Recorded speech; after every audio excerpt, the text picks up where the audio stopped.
आनंद Parmar classes. दोस्तों, प्राचीन भारत की श्रृंखला में मैं आप लोगों को वैदिक सभ्यता का पहला भाग पढ़ा चुका हूं। अगर आप लोगों ने वीडियो नहीं देखा है तो डिस्क्रिप्शन बॉक्स में लिंक दे रखी है, आप लोग वहां जाकर वीडियो देख सकते हैं। ठीक, चलिए, आधुनिक भारत में आपको पूरा पढ़ा चुका हूं।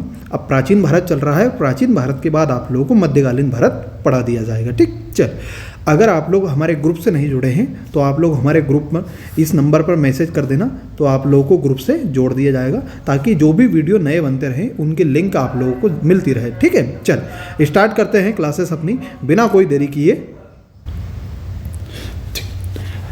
अब देखिए, तो सबसे पहले हम ऋग्वैदिक काल का सामाजिक जीवन, राजनीतिक जीवन, आर्थिक जीवन देख लेते हैं। देखिए, ऋग्वैदिक काल का राजनीतिक जीवन क्या बोलता है, तो इसका स्वरूप देखिए। पहले तो स्वरूप कैसा था, तो स्वरूप था राजतंत्रात्मक।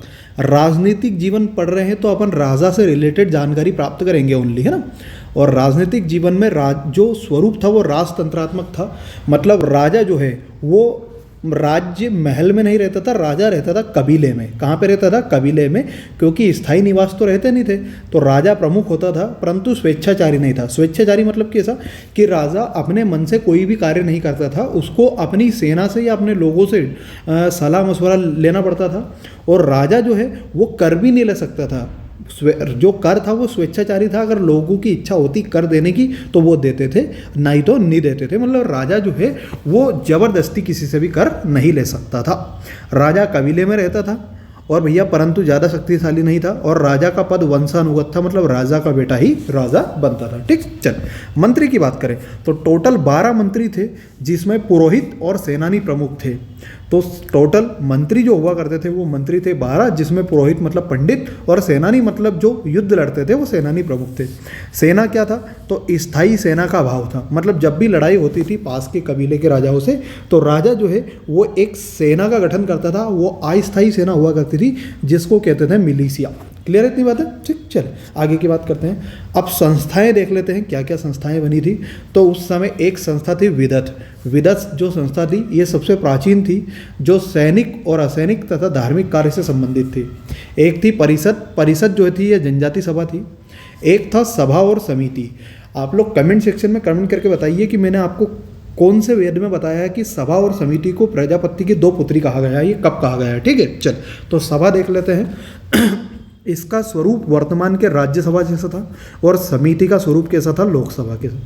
सभा में श्रेष्ठ लोग अर्थात वृद्ध लोग रहते थे और समिति में आमजन या ज़्यादातर युवा लोग रहते थे।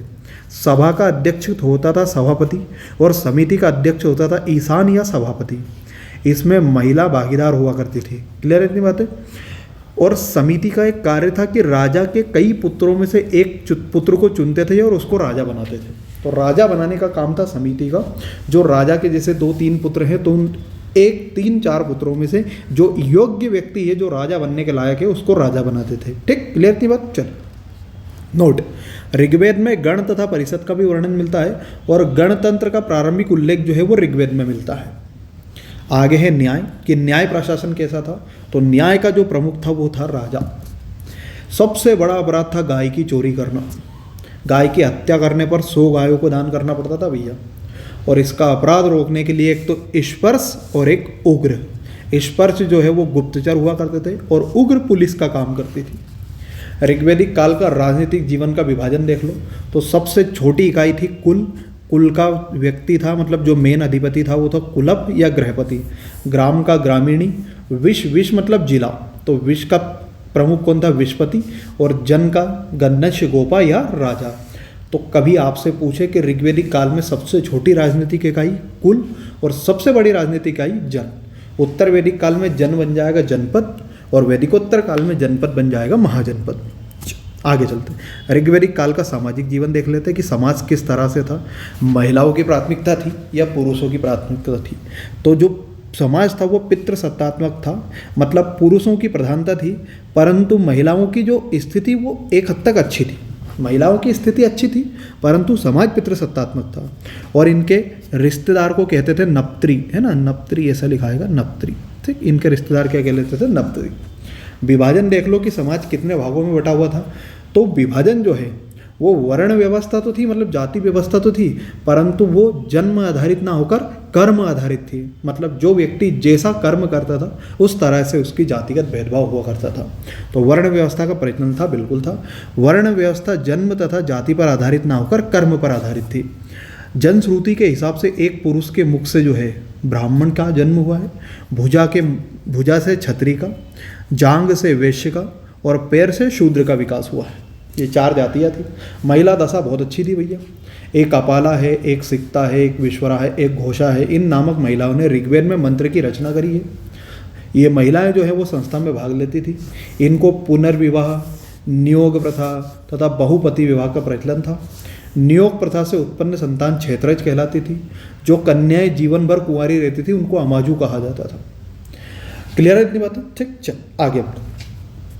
अगला है बाल विवाह, दहेज प्रथा आदि का उल्लेख नहीं था। मतलब कुछ हद तक महिलाएं दशा बहुत अच्छी थी ऋग्वेदिक काल में। कन्या की विदाई के समय जो उपहार दिया जाता था उसे वहालू कहा जाता था। ऋग्वेद में 2 प्रकार के विवाह प्रचलित थे। कौन कौन से? एक अनुलोम विवाह और एक प्रतिलोम विवाह। अनुलोम विवाह में क्या था? तो इसमें जो वर था वो उच्च वर्ग का था, मतलब लड़का जो है वो उच्च वर्ग का रहता था और लड़की निम्न वर्ग की रहती थी। इसके ठीक विपरीत प्रतिलोम विवाह में जो लड़का है वो निम्न कुल का और लड़की उच्च कुल की रहती थी। खान पान शाकाहारी और मांसाहारी था। ऋग्वेद में चावल, मछली तथा नमक का उल्लेख नहीं है। गाय के मांस को खाना बिल्कुल पाप मानते थे। गाय सबसे महत्वपूर्ण वस्तु थी भैया। दास प्रथा थी, हाँ बिल्कुल थी। दास प्रथा मतलब गुलाम बनाना, तो गुलाम बनाना था। वस्त्र 3 प्रकार के पहने जाते थे। कौन कौन से? एक नीवी, एक वास और एक अधिवास। नीवी का मतलब है जो नीचे के भाग में पहना जाता था, शरीर के जो निचले हिस्से में पहने जाते थे उसको नीवी कहते थे। एक है वास जो मध्य भाग में पहने जाते थे। अधिवास जो शरीर को ऊपर से ढकने का काम करते थे, जैसे साल चला कंबल। ठीक है। ऋग्वेदिक काल का धार्मिक जीवन देख लो भैया। तो धार्मिक जीवन था इहलौकिक। इहलौकिक का मतलब यह है कि वर्तमान जीवन में जीकर वर्तमान जीवन की कल्पना करना। जैसे अगर आप लोग कोई उल्टा काम किया है तो आपको इसी जन्म में या हो सकता है आज ही उसकी सजा मिल जाए, इसी को इहलौकिक कहते हैं। कौशिक ने अपनी रचनाओं में ऋग्वेदिक काल में 33 देवताओं का उल्लेख किया है और देवी देवताओं को 2 भागों में बांटा गया है। लिंग पे आधारित मतलब देवी और देवता, और स्थान पे आधारित में देख लिए कौन कौन से हैं। तो स्थान पे आधारित में आकाश के देवता थे। तो आकाश के देवता कौन कौन? सूर्य, धो, वरुण, मित्र, विष्णु, अश्विन। फिर उसके बाद अंतरिक्ष के देवता इंद्र, मारुत, वायु, पार्जन्य। पृथ्वी के देवता इंद्र। अगर ऋग्वेदिक काल की बात की जाए तो ऋग्वेद में सबसे महत्वपूर्ण देवता कौन है? इंद्र। इनका उल्लेख कितनी बार है? 250 बार। दूसरे सबसे महत्वपूर्ण देवता है अग्नि, और अग्नि का उल्लेख है 200 बार। और तीसरे सबसे महत्वपूर्ण देवता है वरुण। कौन है? वरुण। क्लियर है इतनी बात है? ठीक। तो ऋग्वेदिक काल के सबसे महत्वपूर्ण देवता है इंद्र, 250 बार उल्लेख है। दूसरे महत्वपूर्ण देवता है अग्नि, 200 बार उल्लेख है। और तीसरे महत्वपूर्ण देवता है वरुण। क्लियर इतनी बात है? चल। ऋग्वेदिक काल में या ऋग्वेद में सबसे ज़्यादा उल्लेख है पिता नाम का। कौन का? पिता नाम का। ठीक। चल ऋग्वेदिक काल का आर्थिक जीवन देख लेते हैं। आर्थिक जीवन मतलब पशुपालन, कृषि, वाणिज्य, व्यापार और उद्योग।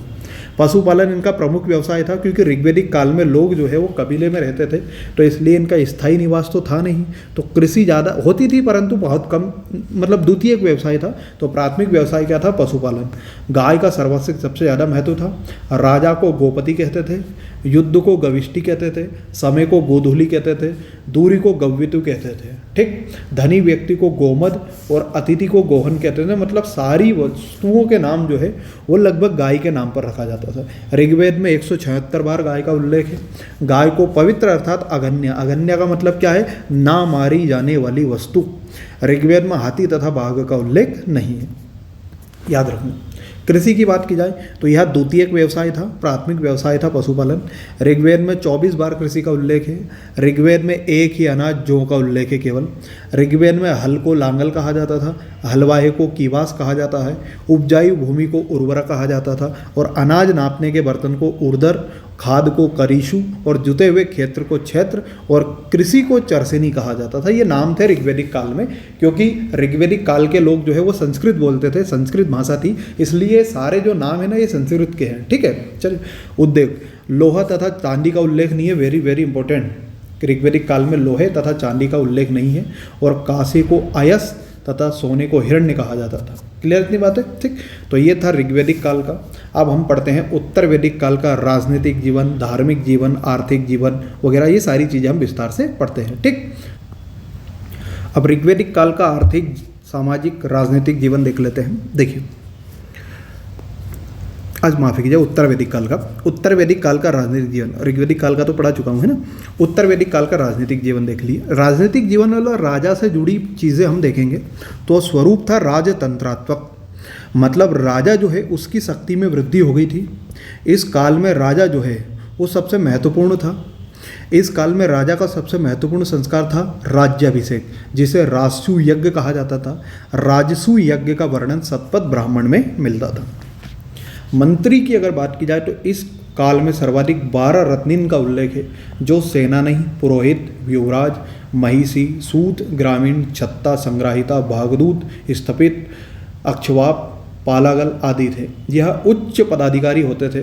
भागदूत जो है वो कर का संग्रह करता था तथा क्षमाहर्ता जो है वो कोषाध्यक्ष हुआ करता था। कर की अगर बात की जाए तो राजा नियमित रूप से कर लेने लगा, परंतु सभी लोगों से नहीं लेता था। ये ब्राह्मण, क्षत्रिय, वैश्य, शूद्र में केवल वैश्य लोगों से ही कर लेता था। कर जो लिया जाता था उसको बलि कहा जाता था और इसका हिस्सा था 1/2। संस्था की अगर बात की जाए तो सभा और समिति का अस्तित्व खत्म हो गया, विदत खत्म हो गई। सभा और समिति का अस्तित्व इसलिए खत्म हुआ क्योंकि सभा और समिति जो है उसके निर्णय से राजा के डिसीजन चलते थे ऋग्वैदिक काल में, और ये बात बुरी लगती थी राजा को, क्योंकि राजा के पास ज़्यादा कोई शक्ति नहीं हुआ करती थी। इसलिए राजा ने सभा और समिति का अस्तित्व खत्म करके सारी शक्तियाँ अपने हाथ में ले ली। न्याय जो है उसका प्रमुख था राजा। राजत्व का सिद्धांत ऐत्रेय ब्राह्मण में मिलता है और ये क्या कहता है तो दिशाओं के आधार पर राजाओं के नाम पड़ते थे। जो राजा जिस दिशा को जीत लेता था उस दिशा के आधार पर राजा के नाम पड़ जाते थे। इधर चार्ट बना होगा, हाँ, ये जो उत्तर की दिशा जीतता था उस व्यक्ति को कहते थे विराट। जो दक्षिण की दिशा जीतता था उसे भोज कहते थे। पूर्व की दिशा जीतने वाले को सम्राट कहा जाता था और पश्चिमी दिशा जीतने वाले को स्वराट कहा जाता था। उसके बाद जो मध्य दिशा जीतता था उसे कहते थे राजा, और जो चारों दिशा जीत लेता था उसे कहते हैं एक राट। और भारत का सबसे पहला एक राट है महापद्म नंद, जो मैं आपको महाजनपद काल में पढ़ाऊंगा, जिसमें है नंद वंश और महापद्म नंद, उसको पढ़ाएंगे अपन आगे। तो उत्तर दिशा जीतने वाला विराट, दक्षिण दिशा जीतने वाला भोज, पूर्व दिशा जीतने वाला सम्राट, पश्चिम दिशा जीतने वाला स्वराट, मध्य की दिशा जीतने वाला राजा, और जो सभी दिशाओं को जीत लेता उसे एक राट कहा जाता था। इसमें सब लिखा है, आप लोग पढ़ लेना है ना बाद में। राज्य का विभाजन जो है सबसे छोटा हुआ करता था कुल, कुल से बड़ा ग्राम, ग्राम से बड़ा विश्व, विश्व से बड़ा जन और जन से बड़ा जनपद। अब 2 महाजनपदों का उल्लेख मिलता है, जिसमें एक है कुरु। कुरु जो है वो भरत प्लस पुरु से मिलकर बना है, और एक पांचाल है वो क्रीवी प्लस तुर्वस से मिलकर बना होता है। तो ऋग्वैदिक काल में सबसे बड़ी राजनीतिक इकाई थी जन, और उत्तर वैदिक काल में सबसे बड़ी राजनीतिक इकाई थी जनपद। एक जनपद है कुरु। कुरु जो है वो भरत प्लस पुरु से बना है, और पांचाल जो है वो क्रीवी प्लस तुर्वस से मिलकर बना है। ये मैं आपको बता चुका हूँ, देख लेना आप लोग। उत्तर वैदिक काल का सामाजिक जीवन देख लेते हैं। तो स्वरूप था पितृसत्तात्मक, मतलब महिलाओं की प्रधानता नहीं थी बल्कि पुरुषों की प्रधानता थी। ऋग्वैदिक काल में भी समाज था पितृसत्तात्मक, परंतु महिलाओं की दशा बहुत अच्छी थी, पर यहाँ महिलाओं की दशा होने लग गई खराब। हड़प्पा सभ्यता में महिलाओं की दिशा बहुत अच्छी थी, मात्र सत्तात्मक राज्य हुआ करता था। विभाजन जो है वो 4 वर्ण में हुआ करता था, ब्राह्मण, क्षत्रिय, वैश्य, शूद्र। और अब जो विभाजन है वो कर्म पर आधारित ना होकर जन्म पर आधारित होने लग गया। अच्छी दशा भी थी महिलाओं की और खराब भी थी। अच्छी में क्या था तो शिक्षा का अधिकार था और उन्हें विदुषी कहा जाता था। उदाहरण में मैत्रेयी, कात्यायनी और गार्गी का उल्लेख मिलता है। खराब दशा में है सभा में भागीदारी बंद हो गई। 3 बुराइयों का उल्लेख महिलाओं को जो है पासा, मदिरा तथा जुए के आधार पर बांटा गया। महिला के प्रति हिंसा बढ़ गई। बाल विवाह जो है वो प्रारंभ हो गए। उपनयन संस्कार खत्म हो गए। उपनयन संस्कार का मतलब है भैया विद्यारंभ या शिक्षा प्राप्त करना, है ना। दास प्रथा का प्रचलन बिल्कुल था, और समाज तो वही, खान पान तो शाकाहारी तथा मांसाहारी था, है ना। गोत्र, पहली बार बहिर्गोत्री विवाह का प्रचलन हुआ। ऐसा बोलते थे कि एक ही गोत्र में विवाह करने वाले भाई बहन कहलाते थे, इसलिए एक ही गोत्र में विवाह नहीं होते थे, अलग अलग गोत्र में विवाह होते थे। अगर बात की जाए आश्रम की तो 3 आश्रमों का उल्लेख है। 3 आश्रम कौन कौन से हैं ये मैं आगे बढ़ाऊंगा। वैसे टोटल आश्रम होते हैं 4, पर उत्तर वैदिक काल में जो है 3 आश्रम का उल्लेख था, जिसमें सबसे पहला है ब्रह्मचर्य आश्रम, दूसरा है गृहस्थ आश्रम, तीसरा है वानप्रस्थ आश्रम, चौथा है संन्यास आश्रम। ये मैं आप लोगों को आगे पढ़ाऊंगा जब वैदिकोत्तर काल पढ़ाऊंगा, है ना। तो यहाँ उत्तर वैदिक काल में केवल कितने आश्रमों का उल्लेख है? 3 आश्रमों का, और चौथे आश्रम का उल्लेख है वैदिकोत्तर काल में। उत्तर वैदिक काल का धार्मिक जीवन देख लो तो देवताओं की अगर बात की जाए तो देवताओं के स्थान में परिवर्तन हो गया। इंद्र की जगह है ब्रह्मा, अग्नि की जगह है विष्णु, और वरुण की जगह है महेश। मतलब ब्रह्मा, विष्णु और महेश 3 देवताओं का स्थान जो है सर्वोपरि हो गया था। समाज जो है इलौकिक के साथ साथ पारलौकिक हुआ है। मतलब वर्तमान जीवन में जीकर भविष्य की कल्पना करने लग गए थे लोग। कुल मिला के भारतीयों के मन में या लोगों के मन में डर और अंधविश्वास फैल गया था कि अगर हमने वर्तमान जीवन में अच्छे कर्म नहीं किए हैं तो भविष्य में हमें बहुत प्रताड़ना मिलेगी। ऋग्वेदिक काल में प्रार्थना की जाती थी, इसके विपरीत उत्तर वैदिक काल में यज्ञ किए जाने लगे देवताओं को खुश करने के लिए। राजसू यज्ञ हुआ करते थे। तो राजसू यज्ञ का मतलब है राज्य के राज्याभिषेक के समय, जब राजा का राज्याभिषेक होता था तब एक यज्ञ किया जाता था, उसको राजसू यज्ञ कहा जाता है। और देख लो, समझ लो, वाजपेयी यज्ञ क्या होता था? तो वाजपेयी यज्ञ जब राजा जवान हो जाता था या यौवन अवस्था में आ जाता था तब रथ की दौड़ होती थी और राजा का रथ जो है वो सबसे आगे रहता था। अश्वमेध यज्ञ क्या होता था? ये साम्राज्य विस्तार के लिए हो करता था। राजा क्या है अपने घोड़े छोड़ दिया करता था और जहाँ जहाँ घोड़ा निकलता था वो जगह जो है वो राजा की हो जाती थी। और अगर कोई राजा इस बात से मना करता था या अपना राज्य देने से मना करता था तो उसके साथ युद्ध किया जाता था। ठीक। पुरुष मेध यज्ञ, पुरुषों की बलि दी जाती थी। इसमें सर्वाधिक 11 यज्ञ के स्तंभ का निर्माण किया जाता था, जिसका उल्लेख शतपथ ब्राह्मणों में मिलता है। अग्निष्ठोम यज्ञ में 11 पशुओं की बलि शाम को दी जाती थी। सोत्रामणि यज्ञ में इसमें इंद्र को पशु तथा सूरा की जो बलि दी जाती थी। ठीक। पंच पशु यज्ञ, इसमें 5 पशुओं की बलि दी जाती थी, जिसमें गाय की बलि नहीं थी, है ना, गाय की बलि नहीं दी जाती थी। इसमें भेड़ था, बकरा था, घोड़ा था, बेल था और मनुष्य था। ठीक, क्लियर नहीं बात? ये यज्ञ है, आप लोग पढ़ लेना। अगर नहीं समझ में आया तो बार बार इन वीडियो को देख लेना, 2-3 बार समझ में आ जाएगा। ठीक। उत्तर वैदिक काल का आर्थिक जीवन देख लेते हैं। पशुपालन द्वितीयक व्यवसाय हो गया था। क्यों? क्योंकि ऋग्वैदिक काल में मानव का स्थायी निवास नहीं था, इसलिए पशुपालन प्राथमिक व्यवसाय था। इसके विपरीत उत्तर वैदिक काल में मानव का स्थायी जीवन अस्तित्व में आ गया था, इसलिए जो पशुपालन है वो द्वितीयक व्यवसाय हो गया और कृषि जो है वो प्राथमिक व्यवसाय हो गया। कृषि की बात की जाए तो आर्य स्थायी रूप से बस गए थे।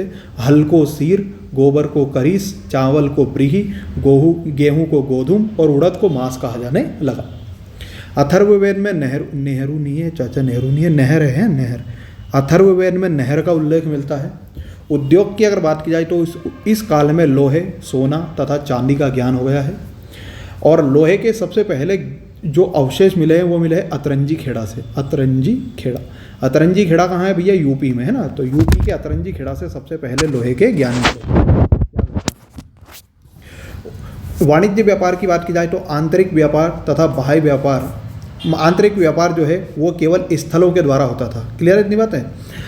अगर बात की जाए तो आंतरिक व्यापार तथा बाह्य व्यापार। आंतरिक मतलब अपने राज्य के अंदर व्यापार और बाह्य व्यापार मतलब राज्य के बाहर व्यापार केवल स्थल से होता था, क्योंकि भैया बंदरगाह थे नहीं। वस्तु विनिमय प्रणाली प्रचलित थी, मतलब एक वस्तु दो और दूसरी वस्तु लो। सिक्कों का अभाव था भैया ना, सिक्के नहीं थे।